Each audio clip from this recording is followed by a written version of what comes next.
자, 우리가 붙잡을 언약의 말씀의 제목은 착각을 넘어 참된 믿음으로 라는 제목입니다. 다 아시다시피 이번 주 목요일에 수능 시험이 있습니다. 그런데 절간에서도 수험생을 위한 100일 작정 기도, 또 성당에서도 수험생을 위한 100일 작정 기도, 심지어는 교회들마다 수험생을 위한 100일 작정 기도를 하고 있습니다. 제가 좀 마음에 안타까운 것은 우리 후대들이 잘 되는 거는요, 제가 어느 누구보다도 더 바람이 있습니다. 그런데 이런 종교적인 방법은 오히려 후대를 망하게 합니다. 우리는 성경적인 방법을 따라가야 되겠습니다. 자, 서론인데요. 혹시 나는 왜 빨리 응답이 되지 않을까? 기도 응답이 왜 오지 않을까? 갈등이 되는 성도나 그루터기는 오늘 말씀을 통해 정말 해답을 얻길 바랍니다. 전도서 3장 1절에 범사라는 건 모든 일을 말하는 거죠. 이 기한이 있고, 기한은 여호와께서 정하신, 미리 정해놓은 날을 얘기하는 거예요. 천하 만사가 똑같습니다. 아까 범사랑 비슷한 말이에요. 세상의 모든 일, 이런 거예요. 그리고 다 때가 있나니, 이 때도 기한과 같은 의미예요. 자, 이게 무슨 말씀입니까? 여호와 하나님께서는 기한, 때, 곧 기도 응답의 시간표를 가지고 계신다는 말씀입니다. 성경의 근거를 한번 좀 보겠습니다. 첫 번째로 예수님을 그리스도로 믿는 믿음의 조상 아브라함도요, 75세 때 여호와께 부름을 받았어요. 그리고 부름을 받으면서 아들과 자손, 이 후손에 대한 약속을 받았습니다. 그런데 100세가 다 될 때까지 응답이 없는 거예요.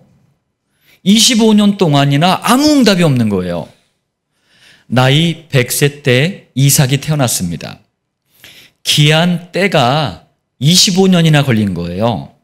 두 번째, 이삭도요, 나이 40세 때 결혼을 했어요. 그리고 20년 동안 아무 자식에 대한 소식이 없었어요. 60세가 될 때 비로소 응답을 받았습니다. 세 번째, 야곱은요, 외삼촌 라반 집에서 내가 이제 며칠만 우리 형 에서가 하도 지금 열받아가지고 날뛰니까 좀 진정이 된 다음에 가야 되겠다, 이렇게 이제 생각을 한 거예요. 그런데 20년 동안 거의 노예살이 비슷하게 살았어요. 내 마음대로, 내 계획대로 되는 게 아니라니까요. 네 번째, 요셉은요, 17세에 애굽의 노예로 끌려갔습니다.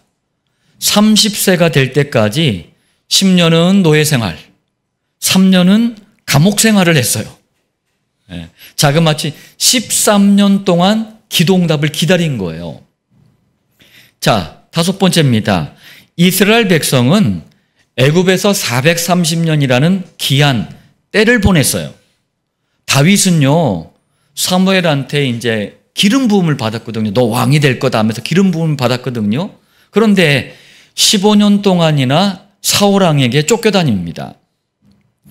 자, 기도응답의 기한, 때를 내가 갖는 게 아니에요. 여호와께서 다 가지고 계신 거예요. 그래서 이런 때, 기한을 위해서, 중요한 일을 이루실 때를 위해서 여호와께서는 성도들에게 기도를 많이 시키실 때가 있어요. 혹시 여러분에게 하는 일이 뭔가 잘 안 된다, 어려움이 있다, 그러면은요, 여호와께서 나에게 기도하라고 하시는구나, 이렇게 이해하고 기도에 집중하시길 바랍니다. 여섯 번째예요. 여호와께서는 꼭 기억하시길 바랍니다. 모든 성도 한 사람 한 사람마다 완벽한 계획을 가지고 계셔요.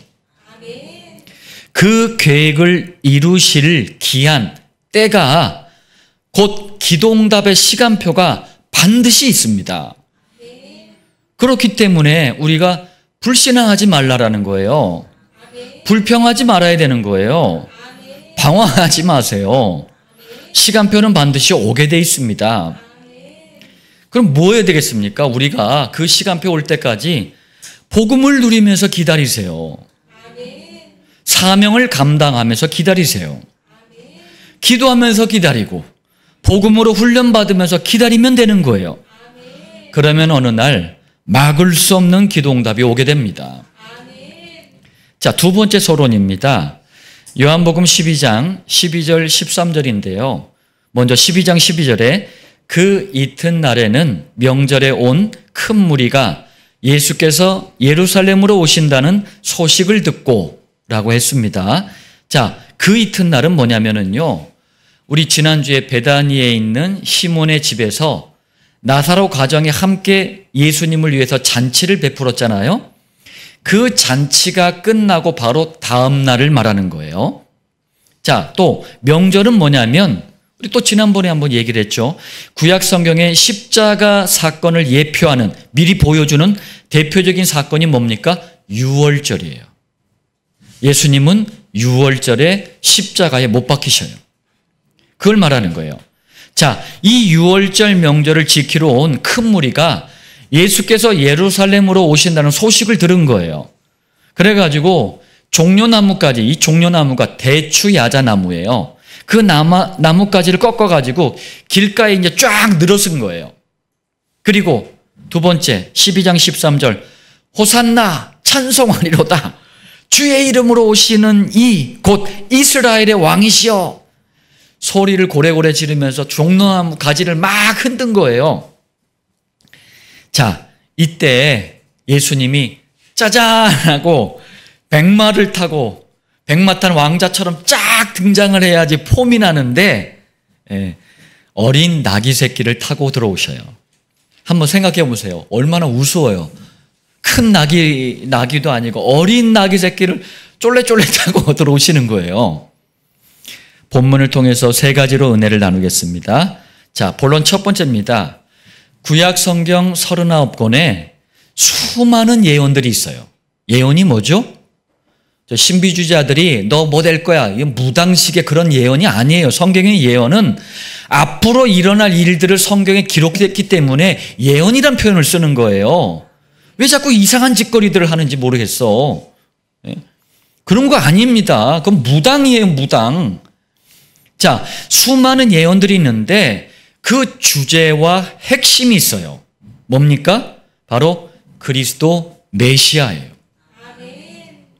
다시 말하면 구약 성경을 어느 곳을 보든지 그리스도라는 주제, 핵심을 가지고 봐야 제대로 보는 거예요.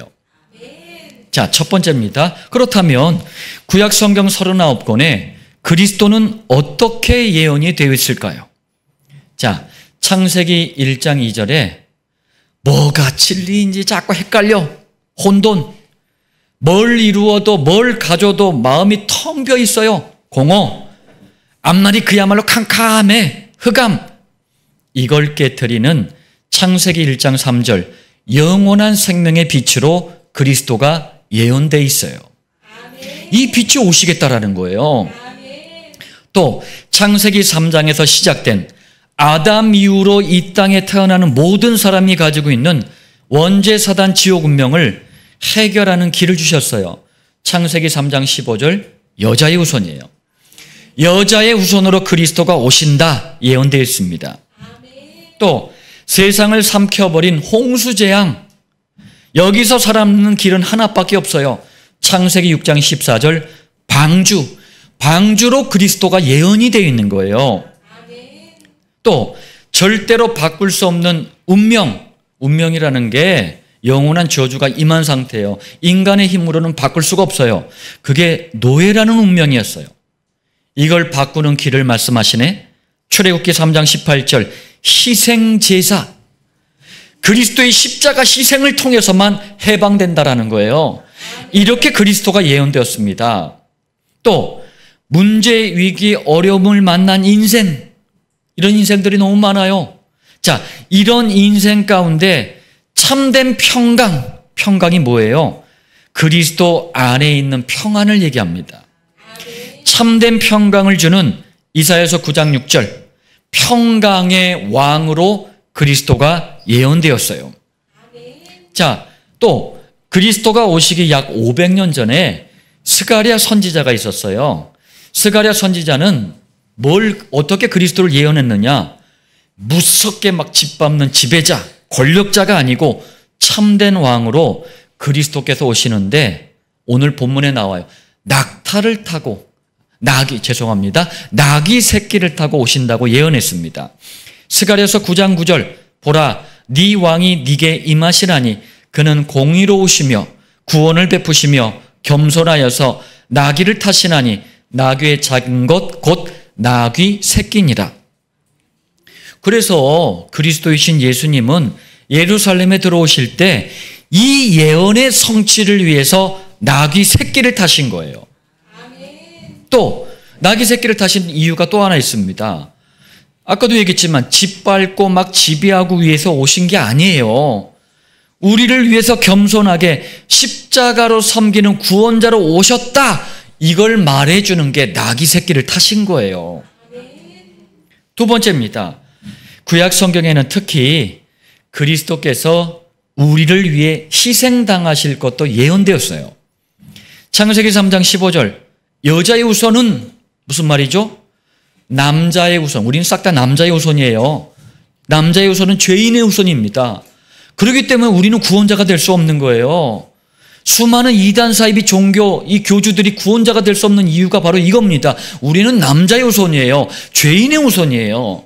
그래서 사람의 아들로 오셔야 되기 때문에 그럼 다 남자의 후손이잖아요. 구원자가 될 수가 없잖아요. 그래서 어떻게 했습니까? 남자를 경험하지 않은 동정녀의 태를 빌렸어요. 무슨 얘기냐? 하나님이 직접 태 속에 들어가신 거예요. 그게 여자의 후손이에요. 그래서 사람의 아들로 오셨는데 남자의 후손이 아닌 거예요. 죄인의 후손이 아닌 거예요. 여자의 후손인 거예요. 자, 그래서 네 머리를 상하게 할 것이요 사탄의 머리를 박살내시겠대요. 사탄의 권세를 깨트리시겠대요. 또 너는 그의 발꿈치를 상하게 할 것이니라. 그리스도가 발꿈치를 상한대요. 무슨 말씀이죠? 그리스도께서 십자가에 못 박히는 희생으로 우리가 구원받게 된다. 이걸 상징하는 거예요. 자, 또 보겠습니다. 창세기 4장 4절 아벨은 해놓고 마지막에 양의 첫 새끼와 그 기름으로 드렸더니 그리스도는요 아벨이 드렸던 그 어린 양의 주인공이에요. 마찬가지로 그 어린 양의 주인공이신 그리스도께서 오셔서 속죄를 위한 제물로 드려질 것이다. 이렇게 예언된 거예요. 우리의 죄 용서를 위해 십자가에 죽으신 것을 속죄라 그래요.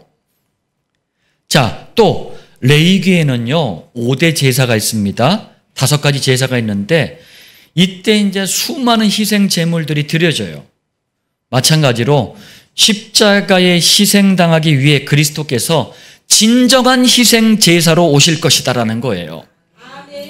그리스도는 레위기에 5대 제사로 드려졌던 염소, 송아지, 양, 비둘기 이 짐승들의 실물, 실체 주인공이세요.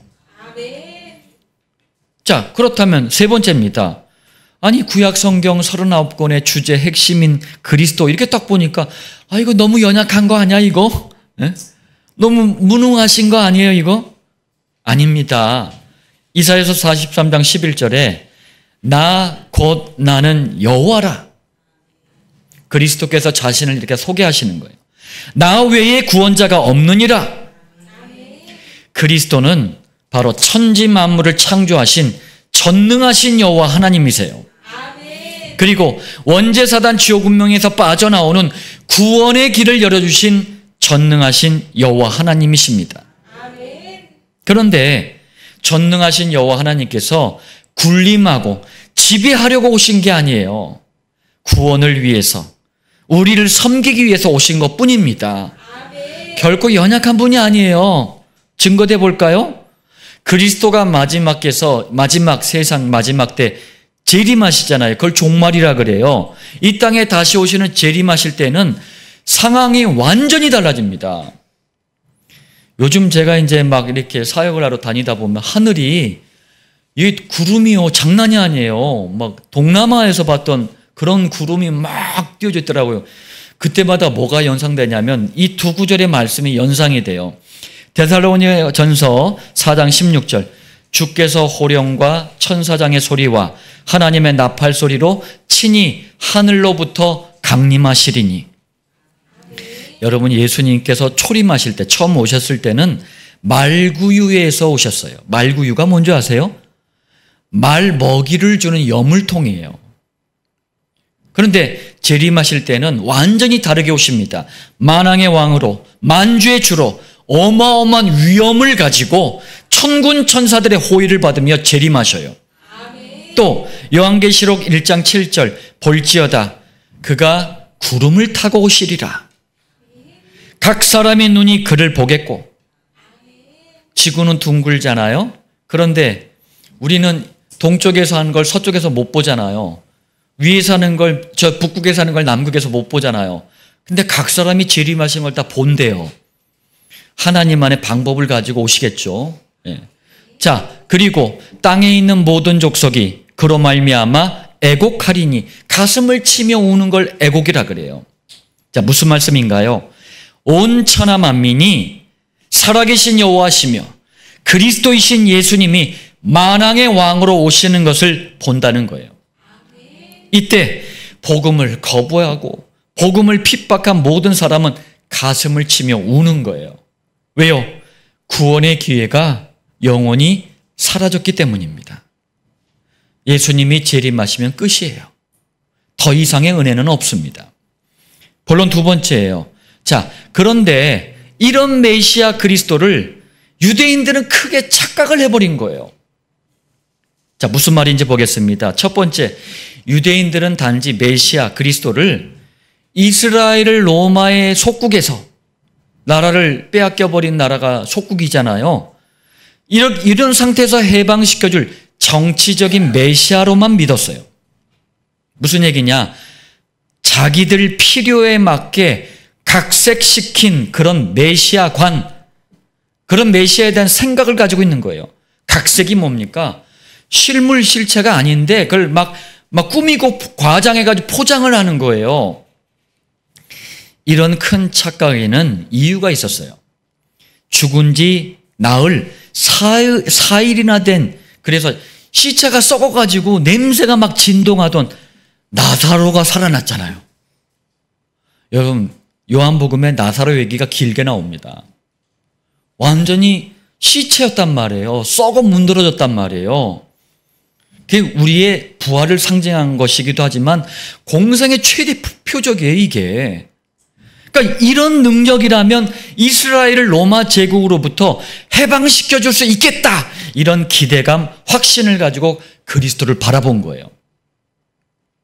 교회에 처음 나올 때 이런 분들이 많아요.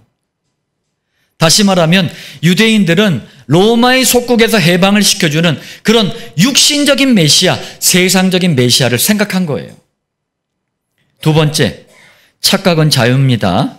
이런 착각 때문에 유대인들은 성경을 볼 때 이스라엘 민족 중심으로 본 거예요.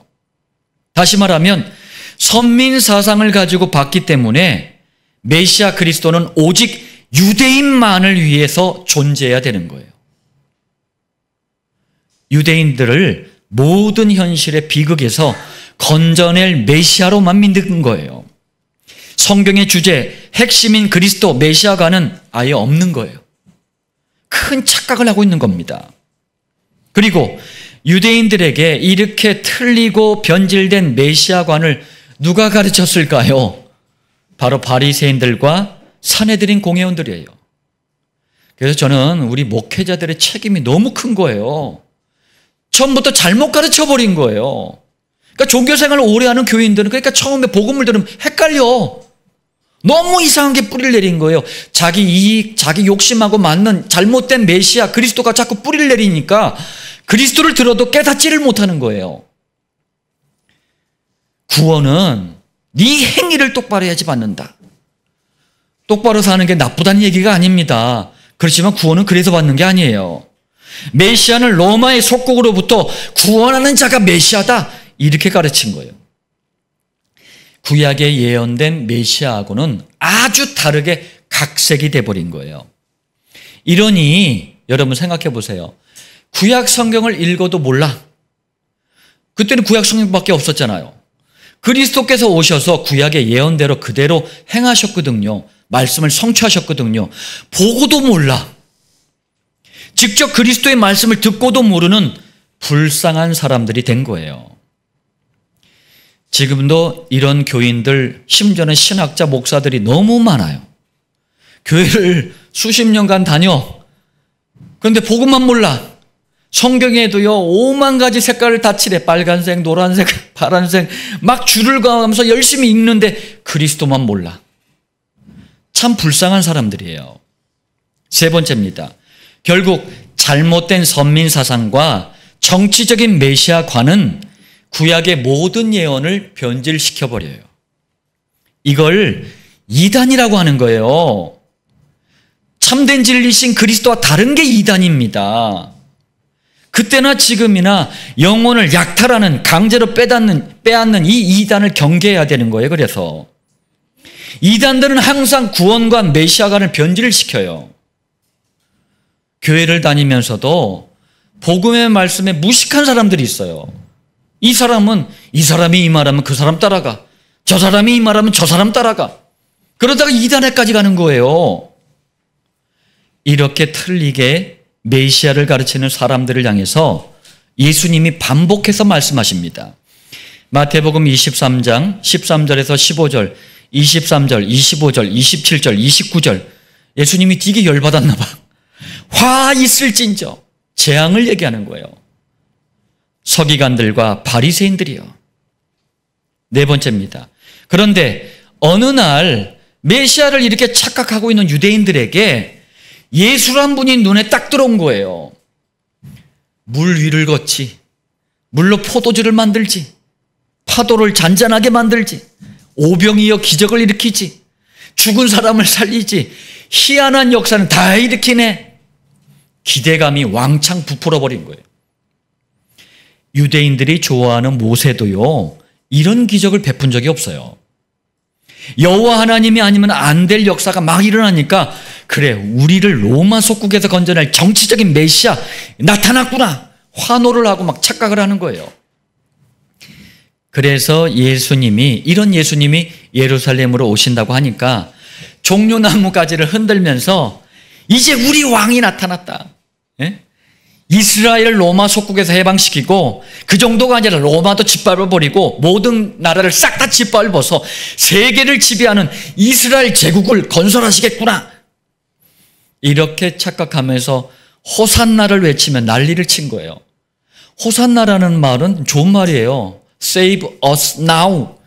우리를 지금 구원하소서. 이건 나쁜 말이 아니에요. 이 안에 숨겨진 배경이 아주 악한 거죠. 엄청 착각하고 김치 국물을 왕창 마신 거예요. 자, 한참 이렇게 난리를 치고 있을 때 예수님이 아까 서론에 얘기했지만 짜잔하고 들어오신 거예요. 근데 흰 말을, 이 백마를 타고 멋있게 그냥 막 이렇게 딱 오셔야 되는데, 근사하게 오셔야 되는데, 아니, 나귀도 아니고 조그만 나귀 새끼를 타고 들어오시는 게 아닙니까? 정치적인 메시아를 꿈꾸던 유대인들에게 나귀 새끼는요, 은혜가 안 되는 거야. 은혜가 안 돼요. 처음에 실평 9평 되는 교회에 개척을 했는데 굉장히 많은 사람들이 말씀을 듣고 왔다 갔어요. 9평이 은혜가 안 되나 봐.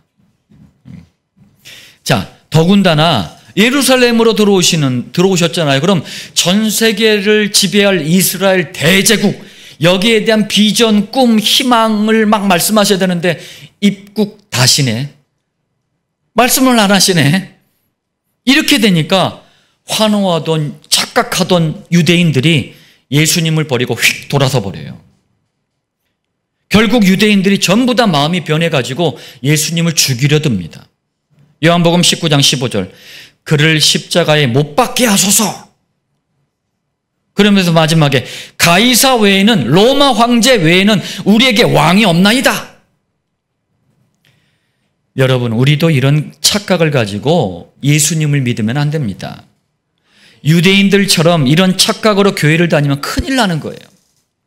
하나님과 아무 관계없는 신앙과 인생이 되는 거예요. 자, 본론 세 번째입니다.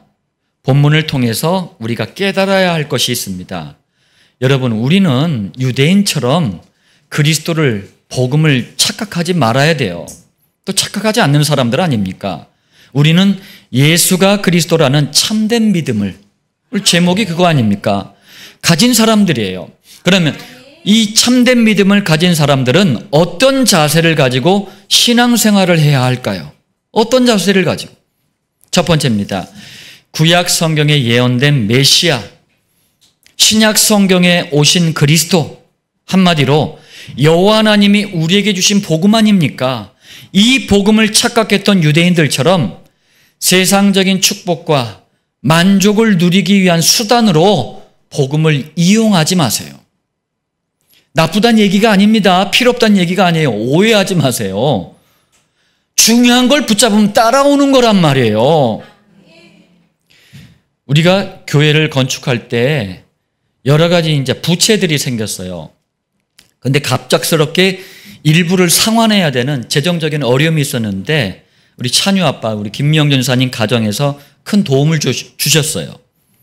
제가 찬유 아빠에게 이제 얘기를 했어요. 교회들은 상업화되어 가고 영혼 구원의 가치를 상실해가는 이 시대에 21세기 안디옥 교회만이라도 교회 역할을 올바르게 감당하겠습니다. 너무 감사해서 제가 그 말씀을 드렸어요. 다시 말하면 무슨 얘기입니까? 수많은 교인이 교회를 다니면서 복음을 자기 야망에, 자기 목표에 맞춰요. 그러고 믿으려고 그래. 이거는 굉장한 착각이에요. 유대인들이 그랬어요. 구약 성경에 수없이 그리스도가 어떤 분인지 말씀하셨건만 자기 만족, 자기 민족에 맞게, 자기 현실에 맞게 그리스도를 각색시키고 변질을 시킨 거예요. 그러니 선민 사상의 눈으로만 메시아가 보이는 거예요. 왜? 내가 보는 눈대로 보는 거예요. 로마의 속국에서 벗어나는 목적으로만 복음을 이해해버린 거예요. 저도 목장마다 다니면서 강단을 통해서 그리스도만 자꾸 얘기하잖아요. 근데 내 안에 있는 게 틀려져 버리면 자꾸 왜곡된, 변질된 메시아가 보이는 거예요.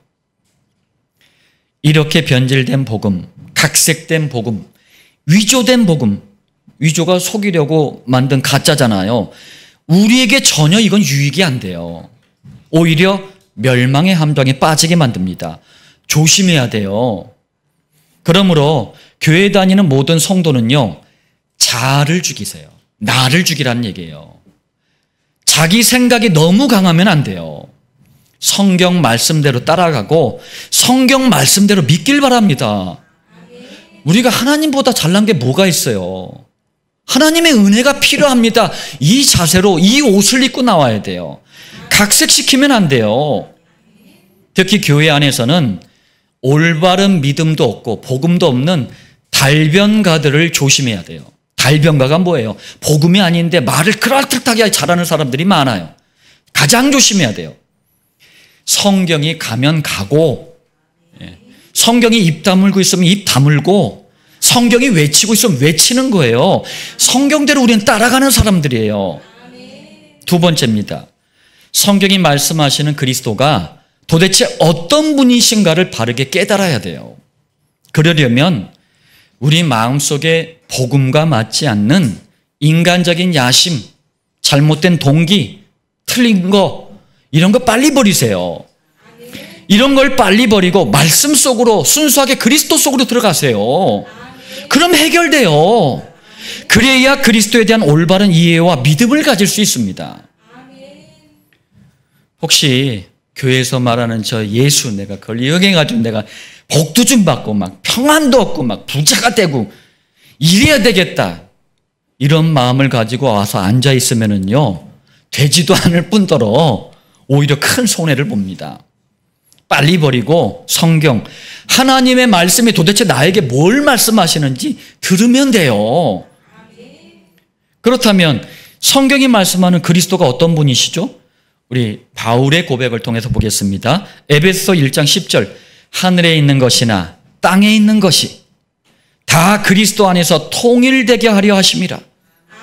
좀 비슷한 말씀 있지 않아요?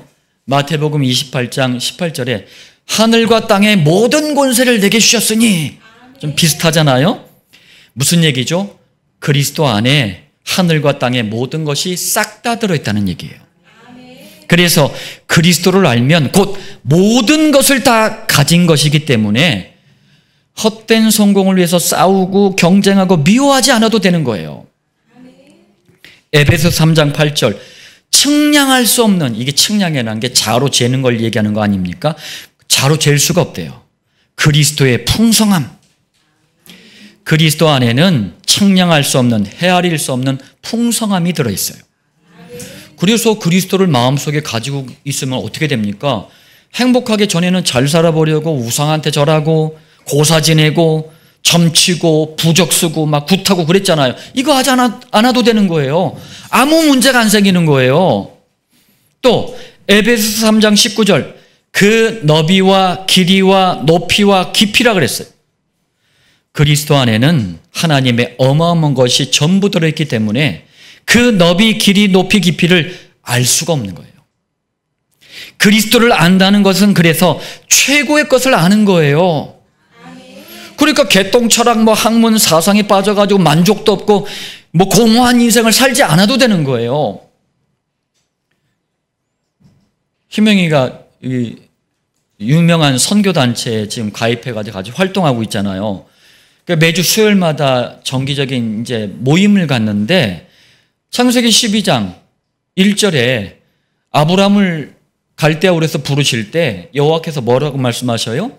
아버지, 친척, 집 이런 거 다 떠나고 내가 네게 지시할 땅으로 가라 이렇게 말씀하시잖아요. 그 땅이 가나안 땅이에요. 아브라함에게 말씀하신 중요한 거는요, 뭡니까? 가나안 땅이에요. 근데 가나안 땅은 이게 그리스도가 없이 성경을 보면 그래요. 귀에 들려지지가 않는 거예요. 그래서 핵심을 엉뚱한 데 잡아가지고 자꾸 얘기를 하는 거예요. 희명이가 나중에 이제 얘기를 했는데, 가나안 땅, 이게 중요한 거 아니냐. 그것 때문에 아브라함 부른 거예요.